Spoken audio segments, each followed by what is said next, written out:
ప్రభూ, నీవు మా దోషములను గణించిన ఎవడు నిలువగలడు? 130వ కీర్తన 3వ వచనము. తపస్సు కాల ధ్యానము 9వ రోజు. ఈరోజు మొదటి పఠనము యెహెజ్కేలు గ్రంథము 18వ అధ్యాయము 21వ వచనం నుండి 28వ వచనం వరకు. ఈ పట్టణం అంతా కూడా రెండు రకాల లేదా రెండు కోవలకు చెందినటువంటి మనుషుల గురించి మాట్లాడుతుంది. మొదటి భాగంలో అంటే 21వ వచనం నుండి, దుష్టుడు ఒకప్పుడు పాపం చేసేవాడైనా ఆ తర్వాత దాని నుండి మారుతూ వైదొలుగుతూ మంచి పనులు చేస్తే అతని పాపములలో ఒకటియును నా జ్ఞాపకములోనికి రాదు. ఇది మొదటి భాగంలో ఉంటుంది. రెండో భాగంలో ఒక మంచివాడు గనక ఇదివరకు అన్ని మంచి పనులు చేసి ఆ తర్వాత దుష్కార్యములకు పాల్పడితే అతని సత్కార్యములు జ్ఞాపకమునకు రావు అని చెబుతున్నారు. అసలు దేవునికి జ్ఞాపకానికి రాకపోవటం ఏంటి? దేవుడు గతాన్ని మర్చిపోవటం ఏంటి? అప్పటి వరకు పాపపు జీవితాన్ని జీవించిన వాడు మంచివాడిగా మారిపోతే దేవుడు పాపాన్ని మర్చిపోతాడట. అదే ఒక మంచివాడు అప్పటి వరకే మంచి జీవితాన్ని జీవించి అప్పటి నుండి పాపపు జీవితం జీవించటం మొదలు పెడితే దేవుడు అతను చేసినటువంటి మంచి పనులు మర్చిపోతాడట.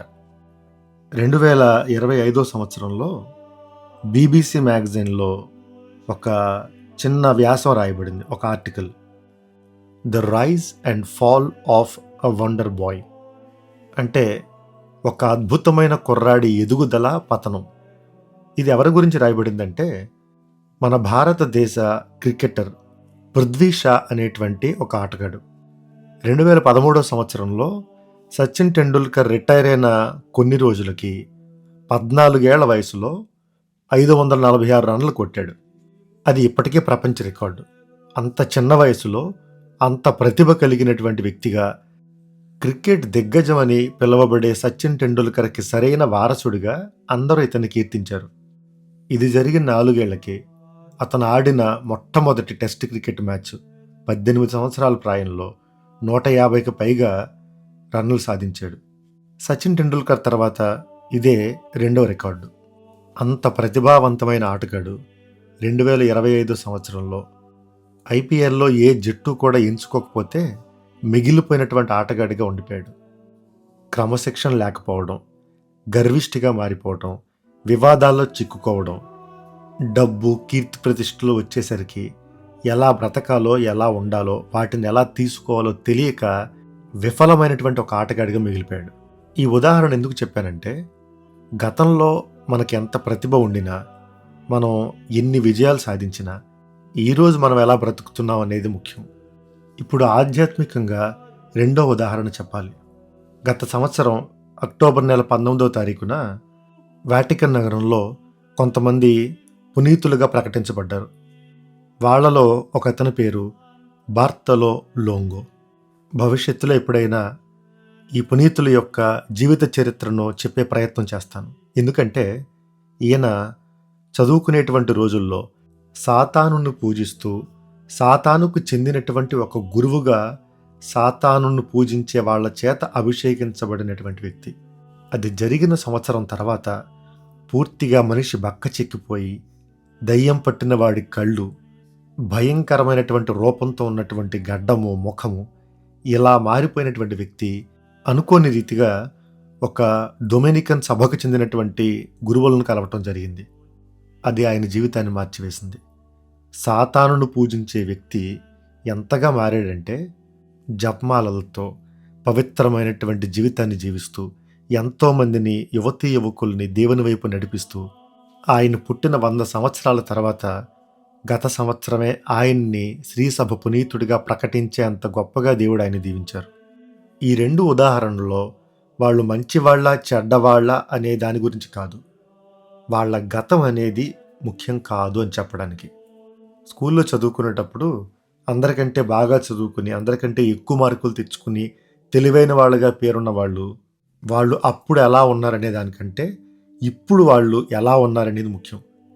అలానే చిన్నప్పుడు నేను ఇంకా బాగా చదువుకుని ఉంటే బాగుండేది, లేదంటే టీచర్లు చెప్పిన మాట వింటే బాగుండేది, ఇదంతా కూడా గతం. ఈరోజు మొదటి పట్టణంలో దేవుడే ఉంటున్నాడు. నేను గతాన్ని గుర్తుపెట్టుకోను.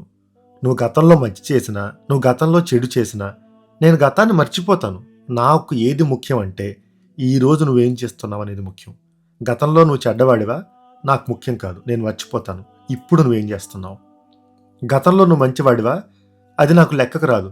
ఇప్పుడు నువ్వు మంచివాడివా, చెడ్డవాడివా? దేవుడే గతాన్ని నేను మర్చిపోతాను, గుర్తుపెట్టుకోను అని గతాన్ని దాటి ఈరోజు గురించి దేవుడు ఆలోచిస్తూ ఉంటే, మనం మాత్రం మన గతంలోనికి మళ్ళీ మళ్ళీ వెళుతూ నేను అప్పట్లో అలా ఉన్నాను, ఎలా ఉన్నాను, అది చేశాను, ఇది చేశాను అయితే గొప్పలు పోవటం, లేదా మనస్తాపానికి గురయ్యి బాధపడుతూ ఏడుస్తూ కూర్చోవడం. ఈ రెండు కూడా మనకి ఏ విధంగానూ సాయపడవు. ఇక్కడ ఇంకొక విషయం, మన గతాన్ని మనకి మళ్ళీ మళ్ళీ గుర్తు చేయటం అనేది పూర్తిగా దైవ విరుద్ధం. నేను అప్పట్లో అలా ఉన్నానని మనం చేసిన తప్పుల్ని లేదా మనం సాధించినటువంటి విజయాలని మళ్ళీ మళ్ళీ గుర్తు చేసుకుంటూ ఈ రోజు గురించి ఆలోచించకుండా ఈ రోజును పోగొట్టుకుంటూ గతంలోనే జీవించటం అనేది, దేవుడు మర్చిపోయిన గతాన్ని మనమెందుకు గుర్తుపెట్టుకోవాలి? ఏ గతమైనా, తప్పులైనా ఒప్పులైనా, మంచైనా చెడైనా, దాని నుండి మనం నేర్చుకుంటూ ఈరోజు మనం ఏం చేస్తున్నాం అనేది ముఖ్యం. ఈ ధ్యానాంశం గురించి మాట్లాడుతూ ఇంకొక అభ్యాసం లేదా ఎక్సర్సైజ్ అనుకోవచ్చు.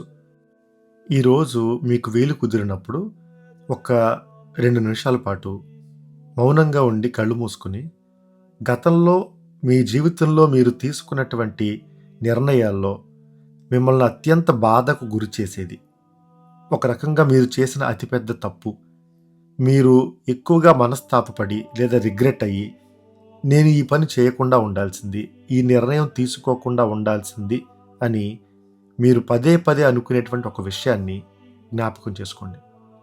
దాని గురించి బాధపడడానికో, మిమ్మల్ని దాని గురించి ఇబ్బంది పెట్టడానికో కాదు.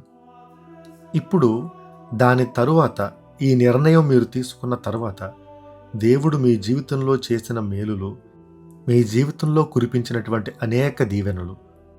ఒక్కోసారి మనం చేసిన తప్పును ఎవరికీ తెలియనివ్వకుండా దేవుడు కాపాడటం కూడా ఇదొక అవకాశమే.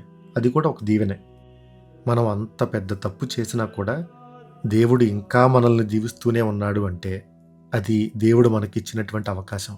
గతాన్ని వదిలిపెట్టి నువ్వు ఈ రోజులో జీవించు, ఇప్పటి నుండైనా నీ జీవితాన్ని నువ్వు మార్చుకో అని దేవుడు మనకిచ్చే అవకాశం. ఇందులో కేవలం దైవత్వం మాత్రమే కాదు, మానవత్వం కూడా ఉంది. మనం చేసిన తప్పుల్ని ప్రజలు, సమాజం అందరూ మర్చిపోవాలంటే, అందరూ మనల్ని క్షమించాలంటే ఒక్కటే మార్గం, మనం మంచివాళ్ళగా మారటమే. మనం మంచివాళ్ళగా మారే కొద్దీ, మంచిగా మనం జీవించే కొద్దీ మన గతాన్ని అందరూ మర్చిపోతారు, అందరూ మనల్ని క్షమిస్తారు. ఎందుకంటే సమాజానికి కూడా ఈరోజు మనం ఎలా ఉన్నాం అనేది ముఖ్యం. మనం తప్పు చేసిన కొన్ని రోజులు మాట్లాడుకుంటారు, కొన్ని రోజులు విమర్శిస్తారు, కానీ మనం మంచివాళ్ళగా జీవించే కొద్దీ వాళ్ళు కూడా దాన్ని మర్చిపోతారు. మన మంచితనం కూడా ఎలా ఉండాలి అంటే, దేవుడైనా సమాజమైనా మనకు మనమే అయినా కూడా మన గతాన్ని మరిచిపోయేంత మంచిగా మన ప్రస్తుత జీవితం ఉండాలి. ఆ కృప కోసం మనం దేవుణ్ణి అడుగుదాం. ఈరోజు మనం అర్పించేటువంటి చిరుత్యాగం చిన్నదే, చాలా సులువైందే. ఎవరైనా ఒక వ్యక్తికి, బిచ్చగాళ్ళు కావచ్చు, లేదా నిరాశ్రయులు కావచ్చు, పేదవాళ్ళు కావచ్చు, ఎవరికైనా కానీ 100 రూపాయలు దానం చేయండి. ఈరోజు కుదరకపోతే ఈ 2-3 రోజుల్లో, ఆదివారంలోగా ఎప్పుడైనా. లేదు మీకు అవకాశం ఉంటే ఇద్దరికి ఇచ్చినా కూడా పర్వాలేదు. కానీ ఇచ్చిన వెంటనే మౌనంగా అక్కడి నుంచి వెళ్ళిపోయే ప్రయత్నం చేద్దాం.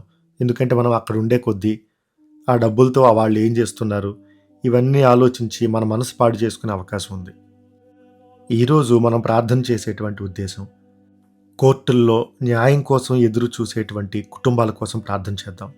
ఆస్తి తగాదాల్లో, కుటుంబ వివాదాల్లో, ఆర్థికమైనటువంటి విషయాల్లో, లేదా అనేకమైనటువంటి కుటుంబ సమస్యల్లో, వీటన్నిటిలో సంవత్సరాల తరబడి న్యాయం కోసం ఎదురు చూస్తూ, అందులో డబ్బులు కోల్పోతూ, వాళ్ళ జీవితంలో ప్రశాంతత లేకుండా ఎంతోమంది జీవిస్తున్నారు.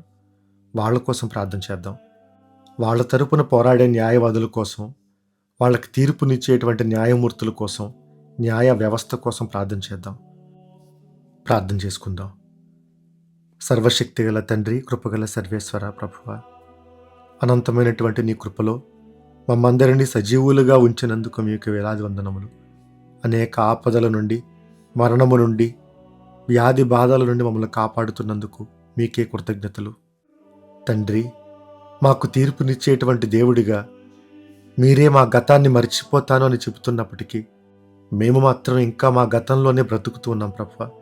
మేము చేసినటువంటి తప్పులు, మేము చేసినటువంటి పాపాలని మళ్ళీ మళ్ళీ గుర్తు చేసుకుంటూ ఆ అపరాధ భావనలోనే మేము ఉండిపోతూ ఉన్నాం. మేము చేసినటువంటి మంచి పనులు గుర్తు చేసుకుంటూ ఆ గర్వంలోనే బ్రతుకుతూ ఉన్నాం. మా ప్రస్తుతాన్ని మేము సరిదిద్దుకునేటువంటి కృపను మాకు దయచేయండి. గతాన్ని దాటి ఈ రోజులో మేము జీవించేటటువంటి బలాన్ని మాకు ప్రసాదించండి. మేము ఎన్ని తప్పులు పాపాలు చేసినా మీరు మాత్రం మమ్మల్ని మన్నిస్తూ మాకు ఇంకొక అవకాశాన్ని ఇస్తూ ఉన్నారు ప్రభువా. మేము కూడా ఆ అవకాశాలను సద్వినియోగపరుచుకుంటూ మీకు మరింత సన్నిహితంగా జీవించే కృపను మాకు దయచేయండి. మేము అర్పించేటటువంటి ఈ అర్పణ ఆర్థికంగా నిరాశ్రయులకు చేసేటువంటి సాయం, దీని యొక్క ఫలాన్ని ప్రభువా వారికి నిండుగా దయచేయండి. అలానే ఈరోజు మేము ప్రార్థన చేసేటువంటి ఉద్దేశానికి కూడా ప్రభువా కృపగా మలచండి. న్యాయస్థానాల చుట్టూ సంవత్సరాల తరబడి ప్రభువా ఆర్థికంగా నలిగిపోతూ మానసికంగా చితికిపోతున్నటువంటి కుటుంబాలను నీకు సమర్పిస్తున్నాం ప్రభువా. న్యాయవంతుడమైనటువంటి దేవునిగా ప్రభువా అనాథల పట్ల, విధవరాళ్ల పట్ల, పేదలు నిరాశ్రయుల పట్ల ప్రభువా ఎన్నప్పుడు కూడా మీరు కనికరము కలిగి ఉన్నారు. ఇదిగో తండ్రి, ఈ కుటుంబాల్లో కూడా వాళ్ళు ఎదురు చూసేటువంటి న్యాయం, వాళ్ళకి దొరికేటటువంటి మార్గాన్ని మీరు చూపించండి. వాళ్ళ తరపున వాదించేటటువంటి, న్యాయం వైపు నిలబడేటువంటి, విలువలకు కట్టుబడి ఉండేటువంటి న్యాయవాదుల కోసం ప్రార్థన చేస్తున్నాం. న్యాయమూర్తుల కోసం, మా న్యాయ వ్యవస్థ కోసం ప్రార్థన చేస్తున్నాం ప్రభువా. బలహీనుల్ని, నిర్దోషుల్ని కాపాడేటువంటి బాధ్యత కలిగి వాళ్ళకి జరగాల్సినటువంటి న్యాయాన్ని త్వరితముగా వాళ్ళకి లభించేటటువంటి మార్గాన్ని ప్రభువా దయచేయండి. ఈరోజు సువిశేషంలో మీరు చెప్పారు ప్రభువా, న్యాయస్థానానికి తీసుకుని వెళ్ళబడే ముందే దారిలోనే వాళ్ళతో సఖ్యపడు అని చెప్పారు. ఉన్నటువంటి తగాదాల్లో న్యాయస్థానం వరకు కాకుండా వాళ్ళ మధ్య వాళ్ళు సర్దుకునేటువంటి తత్వాన్ని కూడా వాళ్ళందరికీ దయచేయండి. సామరస్యంగా వాళ్ళ యొక్క సమస్యకి వాళ్లే పరిష్కారాన్ని వెతుకునే మార్గాన్ని దయచేయండి. అమ్మ మరియ తల్లి, నీ మధ్యవర్తిత్వాన వీరందరికీ కూడా నీ యొక్క ప్రార్థనా సాయాన్ని దయచేయండి. ఈ మనవులన్నింటినీ మరియ తనయుడైన క్రీస్తు ప్రభు ద్వారా అడిగి వేడుచున్నాము. ఆమెన్. సర్వశక్తిగల సర్వేశ్వరుడు పితా, పుత్ర, పవిత్రాత్మ మనలను ఆశీర్వదించి కాపాడునుగాక. ఆమెన్.